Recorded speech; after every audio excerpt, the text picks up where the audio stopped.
사랑스러운 주님 음성, 당신 곁에 가까이 이끄시네. 주님 사랑을 나누리며 그 아름다우심 나누길 원하. 다시 한번 고백합니다. 사랑스러운 주님 음성, 사랑스러운 주님 음성, 당신 곁에 가까이 이끄시네. 주님 사랑을 나누리며 그 아름다우심 나누길 원하네. 예수 내 선하신 목자, 나의 앞길 아시네. 예수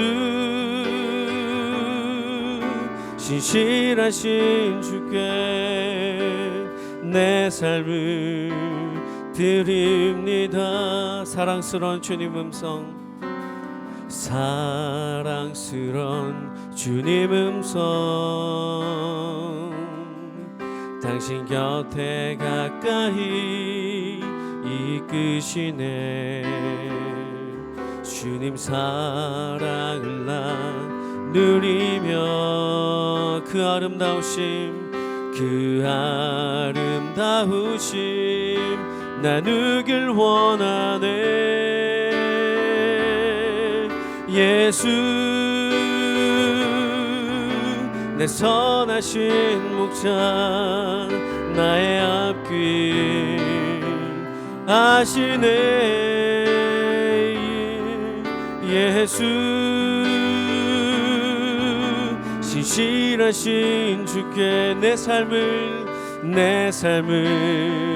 드립니다. 예수 내 선하신 목자, 예수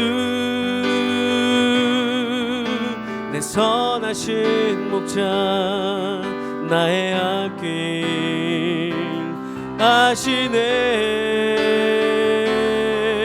예수 신실하신 주께 내 삶을 드립니다. 주님께 내 삶을 드립니다. 내 삶을 드립니다. 한 번 더 고백합니다. 내 삶을 드립니다.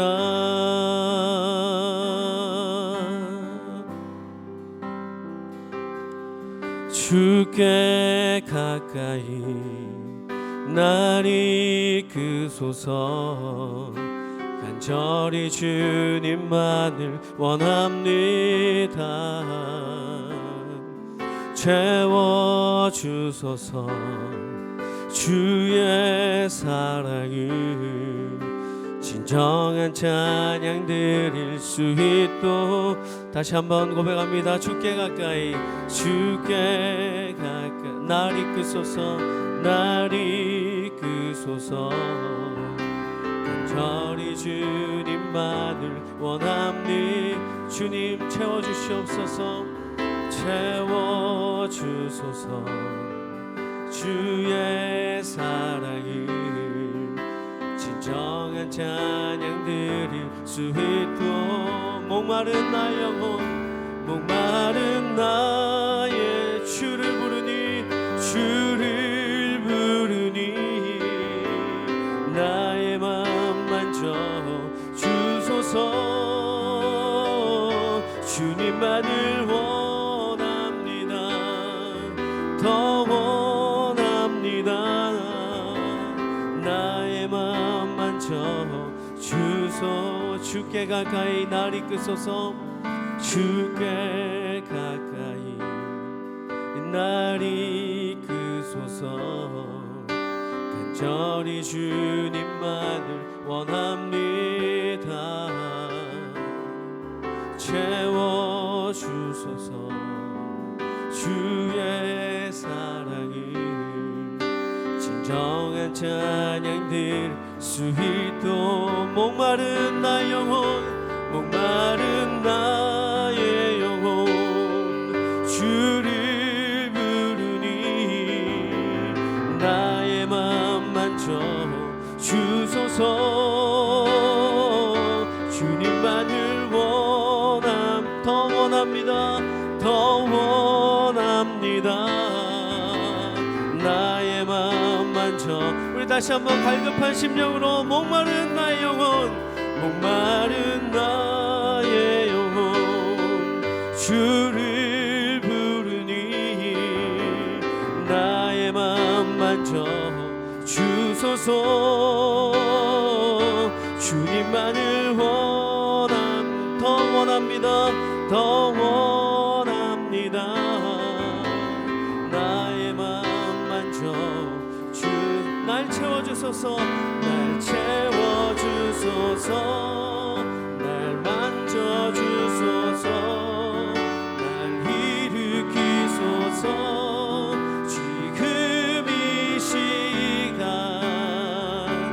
끝없는 주님의 생명수로 나의 영혼에 부소서 날 채워주소서 날 만져주소서 날 일으키소서 주 볼 수 있게 세상에 누구도 채울 수 없는 나의 영혼을 다시 한번 고백합니다 날 채워주소서 날 만져주소서 날 일으키소서 지금 이 시간 끝없는 주님의 생명수로 나의 영혼에 부소서 날 채워주소서 날 만져주소서 날 일으키소서 주 볼 수 있게 세상에 누구도 채울 수 없는 나의 영혼을 우리 시간 합심으로 기도하며 나가길 원합니다 오늘 읽으신 본문은 사도 바울이 에베소에서 큰 소요를 겪은 다음에 이제 에베소 장로님들이랑 또 성도들이랑 작별을 하고 그 이후로 이어지는 여정을 얘기하고 있습니다. 그래서 마케도냐 지방을 거쳐서 또 아가야 지방이죠. 계속 내려와서 이제 그리스에 이르렀습니다. 먼 여정이었을 겁니다. 근데 그 여정에서 사도 바울의 여정을 오늘 본문 말씀은 권하고라고 하는 단어를 두 번이나 써가면서 요약하고 있습니다. 파라클레시스라고 하는 단어입니다. 이것은 크게 두 가지 뜻이 있습니다. 훈계하다, 또 권면하다 이런 뜻이 있고 또 위로하다, 격려하다 이런 의미가 있습니다. 뭐가 정확한 해석인지는 잘 모르겠지만 사도 바울이 이전에 자신이 세웠던 교회 또 성도님들을 다시 만나면서 요모저모 지적하고 꾸중하고 훈계하기보다는 격려하지 않았을까, 위로하지 않았을까 그런 생각을 해봅니다. 어떤 면에서 우리의 사역도 특별히 이민교회는 더 그러겠죠. 위로하는 것, 격려하는 것, 혼나고 지적해서 변하는 것보다 끌어안아주고 또 못해도 잘한다고 해주고 그럴 때 사람은 더 변하는 것 같습니다. 근데 사도 바울이 그렇게 해서 이제 그리스에 도착하고 거기에 석 달을 머문 후에 또 이제 여행을 계속하기 위해서 시리아로 가려고 하는데 에베소에서도 어려움을 당했는데 여기서도 또 어려운 것입니다. 왜냐하면 배를 타고 시리아에 가려고 했는데 유대인들이 또 자기를 죽이려고 하는 거예요. 그래서 계획대로 배를 타지 못하고 먼 길을 다시 걸어서 여행해야 되는, 어떻게 보면 사도 바울도 지치고 힘들고 위로가 필요한데 오히려 자신은 위로를 해야 되고 또 격려해야 됐던 그런 상황 같습니다. 저는 벌써 오래됐습니다. 영국에 있을 때 조그만 교회 청년부 목회를 한 적이 있습니다. 근데 거기 이제 수많은 학생들이 왔다 가고 또 어학연수 학생들도 있었고, 근데 한 여학생이 한 1년 정도를 거기서 어학연수 한 다음에 돌아가면서 저에게 그러더라고요. 목사님 때문에 위로를 많이 받았다고. 그래서 저는 제 설교의 은혜를 받았나 했더니 설교에게는 없고 제가 주일날 이렇게 청년들 만나면 웃어줬대요. 그래서 그 미소에 은혜를 받았다. 그때 제가 처음 알았습니다. 이 얼굴로도 위로를 할 수 있다라는 거를. 근데 사실 그 당시를 생각해 보면 저는 그렇게 웃을 만한 상황이 아니었던 것 같습니다. 제가 영국 가자마자 IMF가 시작되고, 그래서 환율이 너무 오르고 저희 부모님 사업도 어려워지고, 그래서 늘 등록금 걱정했던 기억이 있고, 또 결혼하자마자 갔기 때문에 제 아내도 여러모로 힘들었고, 가자마자 또 임신을 했거든요.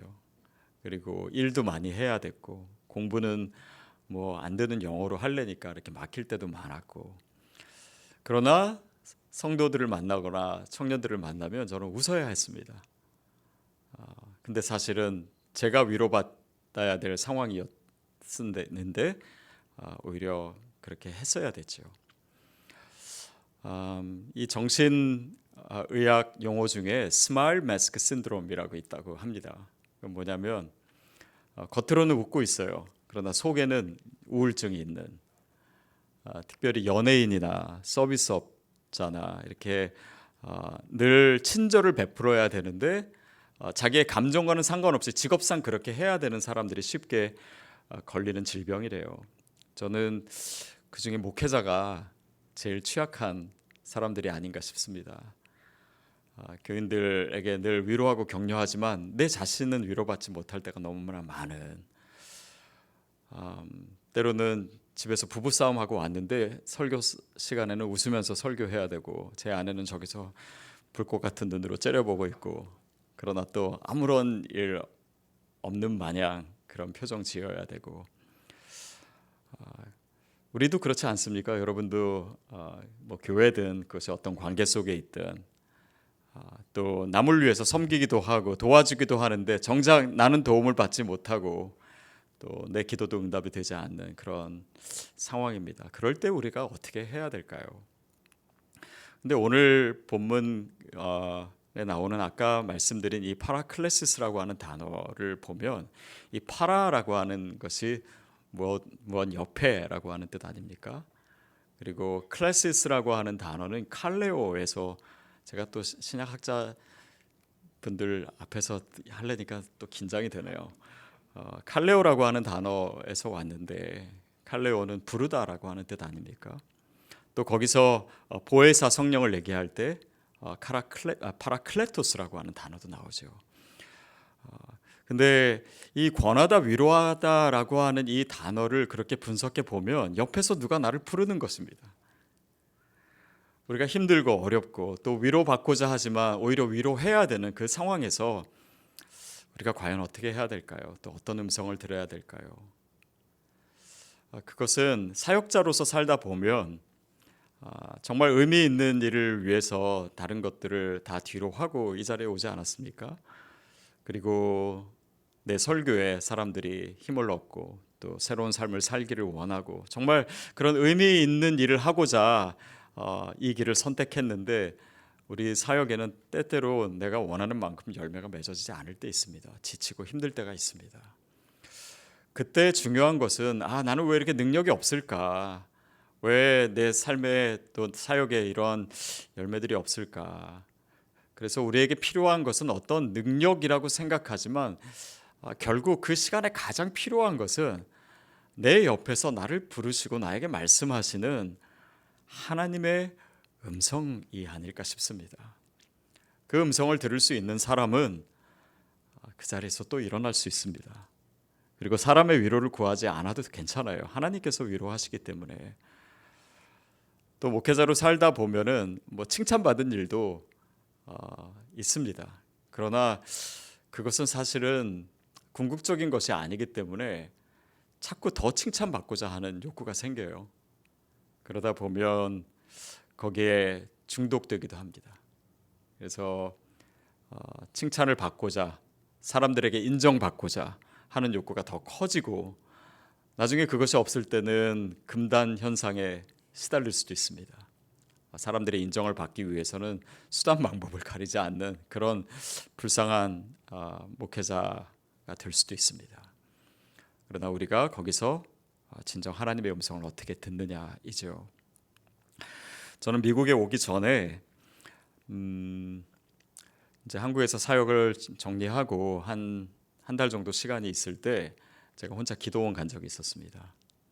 그때 제가 40대 이제 막 들어서자마자인데 이렇게 기도원에 가서 기도실에 무릎을 꿇으면서 하나님께 이렇게 기도를 했습니다. 하나님, 제가 이제 인생의 후반전을 앞두고 있는데 저에게 하나님의 음성을 들려주세요. 제가 평생을 붙들 수 있는, 저의 마지막 이 반평생을 붙들 수 있는, 늘 기억할 수 있는 하나님의 음성을 들려주세요. 그 음성이 들려지기 전까지는 제가 절대 이 자리에서 일어나지 않겠습니다. 그렇게 기도를 했습니다. 그리고 1시간, 2시간 계속 기도를 했는데 뭐 아무 음성이 없는 거예요. 그러다가 이제 밤이 깊어지고 좀 졸리기 시작하고 무릎도 아프고, 그렇지만 하나님께 그렇게 기도도 했고 어떻게 할까 생각하다가 다시 기도했습니다. 하나님, 제가 오늘은 일어나겠습니다. 그렇지만 내일 다시 와서 기도할 때 하나님 정말 음성을 꼭 주셔야 됩니다. 이렇게 기도하고 다시 숙소로 가서 잤어요. 그리고 나서 일어났습니다. 근데 아침에 거기가 이제 이렇게 산속이라서 그런지 옆에 개울 소리도 들리고 개울 물소리도 들리고 소리가 굉장히 좋았습니다. 그래서 그 소리를 한참 듣고 있었어요. 근데 가만히 듣고 있다 보니까 그게 물소리가 아닌 거예요. 그리고 거기에는 어떤 의미들이 그 소리에서 제가 느껴지기 시작했습니다. 하나님의 음성이 아닐까 귀 기울여 봤어요. 그리고 그때 제 마음에 들려진 음성은 뭐였냐면, 예수님께서 세례 받으시고 물 위에서 올라오실 때 하늘에서 들렸던 음성이죠. 이는 내 사랑하는 자다. 또한 내가 기뻐하는 자다. 이는 내 사랑하는 자요 기뻐하는 자다라고 하는 음성이 진짜 물소리처럼 제가 한 3-40분을 그 소리를 듣고 있었던 것 같습니다. 참고로 저는 아까 그 교수님이 소개해 주셨는데 조직신학 공부했고 그렇게 막 하나님의 음성을 듣는 사람이 아닙니다. 그 이후로도 그 전에도 그런 식으로 들은 적은 없는 것 같아요. 근데 그때 들었던 그 음성은 제가 평생 기억하고 붙들 수 있는 하나님의 음성이 되었습니다. 새롭게 교회를 개척할 때 많이 두려웠습니다. 그리고 저 딴에는 진짜 더 의미 있는 삶을 살고자 이 길을 갔는데 눈에 아무것도 보이지 않고 또 제 자신에 대해서 그렇게 자신도 없고 그런 두려움이 가득 찰 때도 하나님이 나를 사랑하시지, 나를 기뻐하시지, 그 음성이 저를 늘 오뚜기처럼 일어나게 했던 것 같습니다. 그리고 지금도 거의 매일 이 음성을 기억하는 것 같아요. 그리고 힘들고 어려울 때는 더욱더 그렇습니다. 여러분에게는 그 음성이 어떤 방식으로 또 어떻게 들렸는지 모르겠습니다. 그러나 그 음성 자체가 나를 일어서게 하는 그 힘이 되지 않으면 나 또한 다른 사람을 위로하거나 격려할 수 있는 힘을 공급받을 것이 없다라고 하는 것을 저는 절실히 깨달았습니다. 예전에 어떤 글을 읽다가 이런 글을 읽은 적이 있습니다. 어느 한 목사님이 이제 은퇴하신 목사님이에요. 산책을 하시고 있는데 어느 나무를 이렇게 보시면서 나무가 이렇게 속이 다 썩어 있는 거예요. 오래된 고목이었습니다. 그 나무를 보면서 이렇게 얘기하셨대요. 너는 목회도 안 했는데 어떻게 이렇게 속이 다 썩었니? 목회하다 보면 힘들고 어려운 일 있지 않습니까? 근데 그럼에도 불구하고 우리가 더 건강하고 더 온전해질 수 있는 길들을 하나님께서 열어놓으신 것 같아요. 제가 무슨 얘기를 드리려고 하냐면 한국에서 몇 년 전이 아닙니다. 꽤 오래된 그 통계인데 직업별로 수명을 한번 조사한 적이 있습니다. 얘기 들으셨는지 모르겠는데 그 중에 가장 오래 사는 직업군이 목사였어요. 맨날 속 썩고 스트레스 많이 받는 이런 사역자들이 이렇게 오래 살까? 그러다가 제가 어느 글을 읽다가 우리 몸에 있는 이 옥시토신이라고 하는 호르몬 얘기를 들은 적이 있습니다. 이게 이제 심혈관 질환에 굉장히 좋고 우리 몸을 유익하게 하고 특별히 여성에게 그 출산 전에 많이 분비되는 호르몬이라고 하는데 이 호르몬이 언제 분비가 되냐면 위로받을 때, 또 격려받을 때 우리 몸에서 막 이 호르몬이 일어나서 우리 몸을 건강하게 한대요. 근데 위로받을 때 또 격려받을 때보다 몇 배의 옥시토신이 분비될 때가 있대요. 그때가 언제냐면 내가 위로할 때, 내가 누군가를 안아줄 때, 내가 누군가를 격려해 줄 때 훨씬 더 많은 옥시토신이 분비됩니다. 하나님께서 우리 몸에 두신 아주 신비한 메커니즘이 아닌가 싶어요. 사도 바울은 그가 지치고 힘들었음에도 불구하고 계속 위로와 격려의 여정을 했습니다. 제가 한국에 있을 때 두란노 바이블 칼리지라고 하는 곳을 오랫동안 섬겼습니다. 제가 학교도 풀타임으로 하고 교회도 풀타임으로 하고 두란노 바이블 칼리지, 그러니까 좀 거의 생활이 미쳤죠. 그냥 말도 안 되게 살았던 적이 있습니다. 그때 어느 행사를 준비하면서 어느 강사를 초대할까 하다가 여러분 아마 아실 겁니다. 이렇게 팔 다리 없이 태어난 그 닉 부이치치라고 호주 분이죠. 지금은 아마 이 근처 LA에 살고 있는 걸로 제가 알고 있습니다. 그분을 한국에서 처음으로 초청을 했습니다. 그래서 그분과 며칠 동안 교제한 적이 있는데 그때 이제 집회를 하면서 그때 들었던 간증 하나가 저에게 늘 기억나는 것이 있습니다. 이게 뭐냐면 본인이 이제 팔다리 없이 태어났고 목사의 아들로 태어났습니다. 그리고 뭐 기독교 신앙도 있었죠. 그래서 하나님께 늘 기도했대요. 하나님, 나에게 기적을 베풀어 주세요. 그래서 어느 순간 언젠가 내가 잠자고 일어나면 팔다리가 생겨 있는 그런 기적을 베풀어 주세요. 매일매일 기도했다라고 합니다. 근데 하나님 그 기도에 응답을 안 해주시고 내 삶에는 기적은 없구나. 그렇게 절망하고 있다가 나중에 정말 하나님을 뜨겁게 만나고 그리고 그 소망을 전하는 그런 소망 전도사로 삶을 살아가고 있지 않습니까? 근데 한 번은 이제 집회를 하는데 어느 교회에서 집회를 하는데 맨 앞자리에 한 젊은 부부가 아이를 안고 앉아 있었대요. 그리고 집회가 끝나고 자기에게 찾아왔더랍니다. 근데 그 아이를 보여주는데 이 아이가 닉처럼 팔과 다리가 없이 태어난 아이였어요. 데니얼이라고 하는 아이였습니다. 근데 그 부모가 하는 이야기가 이런 아이를 낳고 나서 주변에 유명한 의사들을 많이 찾아다녔대요. 근데 들리는 얘기가 늘 절망스러운 얘기밖에. 이 아이는 혼자 걷지도 못할 것이고 혼자 할 수 있는 일도 없고 운동도 못하고 밥도 혼자 못 먹고 늘 도와줘야 되고 건강하지도 못하고 오래 살지도 못하고 그런 절망적인 이야기를 들으면서 늘 걱정하고 그렇게 우울하게 있는데 오늘 집회를 보면서 닉을 보니까 닉은 걸어다니기도 하고 뛰기도 하고 뭐 악기도 연주하고 수영도 하고 운동도 하고 전 세계를 돌아다니면서 그런 소망을 전하는 그 닉 부이치치를 보면서 이 부모가 그러더래요. 우리의 눈에 당신의 삶은 기적입니다. 그러더래요. 근데 그 기적이라고 하는 말을 듣는 순간 깜짝 놀랐대요. 왜냐하면 자기가 그토록 원했던 것이 기적이었고 내 삶에는 하나님께서 기적을 베풀어 주지 않고 내 삶엔 기적이 없다라고 생각했는데 그렇게 남을 위로하고 소망을 주는 삶을 살다 보니 어느 순간 내 삶이 기적이 되어 있구나. 그것을 깨달았대요. 사도 바울은 위로받지 못했을 겁니다. 그리고 남들이 알아주지 못하는 그런 고생과 힘든 여정 속에 하나님으로부터 받은 위로를 계속해서 전했을 것이에요. 성경에 나와 있지는 않지만 사도 바울이 고린도에서 머물면서 그냥 가만히 있었던 것이 아닙니다. 그가 뭘 했는지 혹시 아십니까? 그가 거기서 썼던 책, 편지 중에 우리가 잘 알고 있는 로마서가 바로 거기서 쓰여졌다. 많은 학자들이 그렇게 얘기하더라고요.